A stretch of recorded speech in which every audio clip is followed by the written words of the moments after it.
इस वैकल्पिक अमेरिका में एक सैन्य तख्ता पलट के बाद देश एक तानाशाही डिस्टोपिया बन चुका है। एक शख्स जिसे मेजर कहा जाता है वही पूरे देश का मुखिया है। आखिरकार शासन एक जानलेवा प्रतिहानी से घुल मिल जाते हैं और इवेंट शुरू होने का इंतजार करते हुए बातचीत करने लगते हैं। कर्ली बार बार चहलकदमी कर रहा है और अपनी घबराहट छिपाने की कोशिश कर रहा है। बाकी लड़कों को लगता है कि वह देखने में बहुत छोटा है।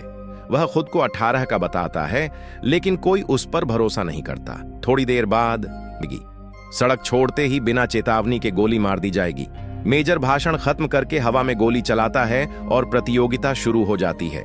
सैन्य ट्रक खिलाड़ियों के साथ साथ चलते हैं और सब कुछ रिकॉर्ड करते हैं। सड़कें सुनसान हैं क्योंकि भीड़ सिर्फ अंतिम हिस्से में ही आने की अनुमति है। रास्ते के पास रहने वाले कुछ लोग ही शुरू में देखने आ पाते हैं।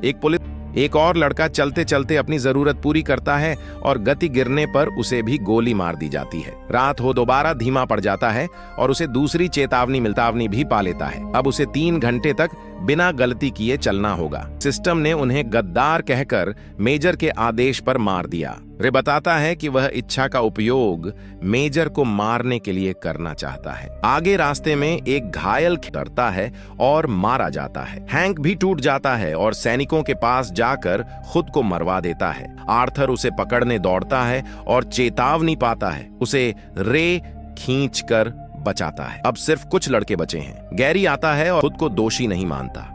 वह हांक की पत्नी को भी पैसे देने का वादा करता है, लेकिन धीरे धीरे उसके मानसिक हालात बिगड़ते जाते हैं। वह चिल्लाता है, टूट जाता है और अचानक खुद को नुकसान पहुंचाता है। सैनिक चेतावनी देकर उसे भी गोली मार देते हैं। आगे का ग्रहणगर आता है। उसकी माँ उसे देखने आती है और रे करे। आगे स्टेबिन्स कहता है कि उन्हें एक यह कभी खत्म नहीं होगा, लेकिन आर्थर की हालत बिगड़ रहता है और फिर खुद को सैनिकों के सामने पेश कर देता है। अब सिर्फ रे, पीटर और स्टेबिन्स बचे हैं। स्टेबिन्स बताता है कि यह पल अहम है।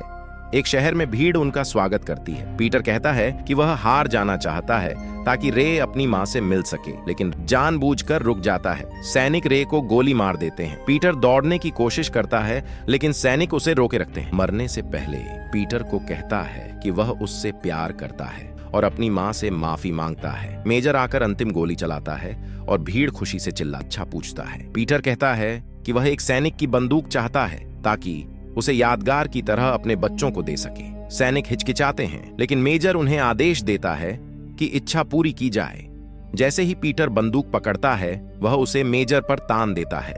मेजर उसे शांत करने की कोशिश करता है और याद दिलाता है कि अब उसके पास शोहरत और दौलत है, लेकिन पीटर रोते हुए फिर वह बंदूक गिरा देता है और चला जाता है। देखने के लिए धन्यवाद। ऐसे और वीडियो के लिए चैनल सब्सक्राइब करें।